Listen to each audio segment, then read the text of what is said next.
los restos sanguíneos, ¿no? Eso básicamente. Pero en términos sepsis ha ido cambiando conforme ha pasado el tiempo, se ha ido modificando. ¿Por qué? Porque las definiciones de sepsis han ido cambiando conforme ha pasado el tiempo, ¿no? Antes se hablaba de la presencia de microorganismos en el torrente sanguíneo, en el tejido, que probablemente sea la causa de que los sistemas del organismo fallen. Pero actualmente se maneja otro tipo de conceptos, ¿no? De acuerdo a la fisiopatología, la sepsis ha cambiado, ¿no? De lo de que es simplemente una invasión de microorganismos, ha cambiado lo que es pues, la presencia, ¿no? De los microorganismos, pero que estos condicionan una respuesta inflamatoria que es muy exagerada y nociva para el organismo.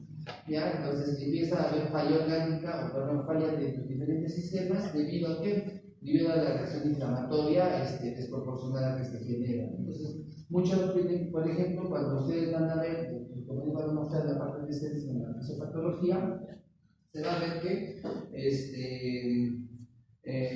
las sustancias químicas que participan en la sepsis son sustancias químicas proinflamatorias, no son sustancias químicas, no es que haya mucho glicosacarídeo, es cierto, el glicosacarídeo es un detonante, un gatillante, pero el resto de las consecuencias o el resto de las señales moleculares que producen el daño son pues dependientes del sistema propio del organismo, no es que la bacteria tiene un sistema especial y va a estar destruyendo los tejidos, no, es nuestro propio organismo que responde de una forma inadecuada, ¿ya? Entonces, bueno, todos saben, ¿no?, que es un problema global, ¿no? Es una prioridad global, ¿no? La sepsis tiene que ver mucho también con el tema de la resistencia antimicrobiana, ¿no? Porque a medida que tengamos muchas más resistentes vamos a tener casos de sepsis más severas, ¿no? O mayor cantidad de sepsis, ¿no? Como dice acá, la sepsis es una afección potencialmente mortal y una carga de enfermedad mundial. Se define como una disfunción orgánica grave causada por una respuesta desregulada del huésped a la infección, ¿no? Con énfasis en la fisiopatología del sistema inmunológico, a pesar de los esfuerzos, ¿no?, a través de guías y protocolos de manejo, la mortalidad de la sepsis sigue siendo alta, ¿no?, 35 a 40%. Esta mortalidad va a variar de acuerdo al tipo de infección. Por ejemplo, las infecciones tipo neumonías tienen mayor mortalidad en sepsis que si el foco es foco urinario, ¿no? Las citrus no tienen tanta mortalidad. Entonces, como venía diciendo, a lo largo de los años se desarrollaron pues, varios conceptos, ¿no? La definición de sepsis es una definición ya antigua, ¿no? Por ejemplo, que fue dada en el año 1992, ¿no? Fue definido como una respuesta inflamatoria a la infección. El diagnóstico clínico fue dividido por dos o más criterios de síndrome de respuesta inflamatoria sistémica, ¿no? SIDS, ¿no?, asociado a una fuente de infección sospechada o confirmada, ¿no? El shock séptico se definió en este momento como hipotensión persistente o aumento del lactato a pesar de la eliminación de líquidos. ¿Por qué es importante el lactato en la fisiopatología de la sepsis? Porque el lactato aumenta cuando disminuye el aporte de oxígeno a los tejidos, o sea, cuando hay hipoperfusión tisular, ¿no? Entonces, cuando hay hipoperfusión tisular, el lactato se eleva. Entonces, es un marcador, ¿no? Otro marcador de hipoperfusión pues es la presión arterial que se ha disminuido, ¿no? Entonces, la primera definición de sepsis, como pueden ver, ¿no?, hablaba de una temperatura mayor a 38, menor a 36, una frecuencia mayor a 90 y taquígrafo, ¿no? Que se definía como más de 20 respiraciones por minuto o una presión arterial de 0,2 menor de 32 milímetros de mercurio. El conteo de células blancas también es importante, mayor a 12.000, menor a 4.000, o presencia de más del 10% de neutrófilos inmaduros, o sea, lo que mencionamos abastonados, ¿no? Los abastonados son los neutrófilos inmaduros. En algunos libros, o mejor, en algunas publicaciones van a encontrar que es 500, ¿no? Mayor del 10% de neutrófilos inmaduros o 500 de abastonados.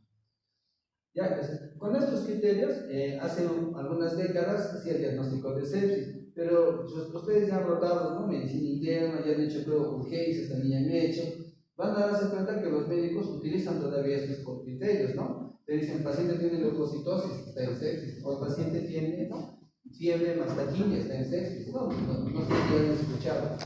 ¿Sí han escuchado? ¿Ya?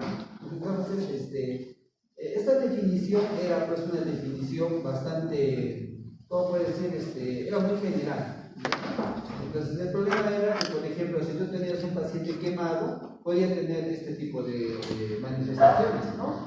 Un paciente quemado puede tener aumento de glóbulos blancos, puede tener fiebre, o un paciente con pancreatitis, también puede hacer taquicardia, puede elevar los trombocitos. Entonces, por ese motivo es que traía muchas confusiones, ¿ya? O mejor dicho, se sobrecatalogaban las sepsis, ¿no? Este era el ideal. Y también había algunos pacientes que, si teniendo sepsis, no manifestaban estos parámetros, ¿ya? Porque tú, de acuerdo a lo que estamos revisando, tú necesitas 2 de 4 para diagnosticar sepsis, ¿no? Pero había pacientes, por ejemplo, los mayorcitos no hacen mucha fiebre, a veces no se manifiesta mucho la taquimia, o el conteo de blancos llega a 10.000 con las justas, ¿no? Entonces, también tenía pues un margen de error.